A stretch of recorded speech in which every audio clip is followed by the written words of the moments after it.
Okay, so next is anorectal sepsis and fistula is V3. 45-year-old man with a known history of poorly controlled diabetes presents with a 2-day history of buttock pain associated with a fever and urinary retention. On examination, he has a large tender swelling over the left ischorectal fossa with overlying redness and erythema. What is the most likely diagnosis here? Anorectal sepsis or ischorectal abscess. How would you manage this gentleman? Examine under anesthesia plus minus incision and drainage of this abscess. How would you do? So Lloyd Davis position. So Lloyd Davis position is Trendelenburg position, head down, legs up, but legs are abducted and 15-degree flexion at the hip and 30-degree head down tilt.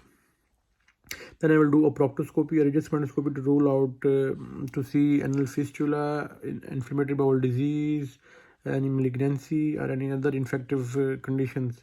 A crucial incision is made over the skin area as minimally as possible. A sample of pus may be sent for culture and sensitivity. And if you're worried, you can send the biopsy of the pus cavity. Abscess cavity is explored gently with the finger to break the septic. Wash over with saline or antiseptic. Lever drain perineal block.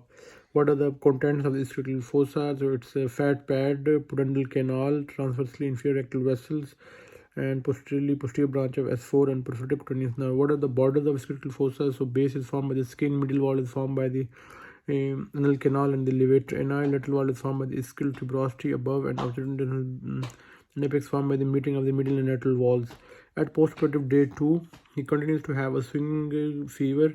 Bedside examination shows pus discharging from the wound and redness over the right buttock. A secondary look shows a right ischial anal abscess which was drained. How does horseshoe abscess arise from a perineal abscess? This is usually related to the anal fistula, and the abscess of anorectal region may spread from ipsilateral to the contralateral side via 3 routes. One is the intersphincteric abscess via the intersphincter space, the contralateral side. Ischiorectal abscess via that spreads posteriorly via the posterior anal space to the contralateral side, and the supralevator spread, which is rare. How are these treated differently? The treatment strategy varies. The abscess should be drained appropriately.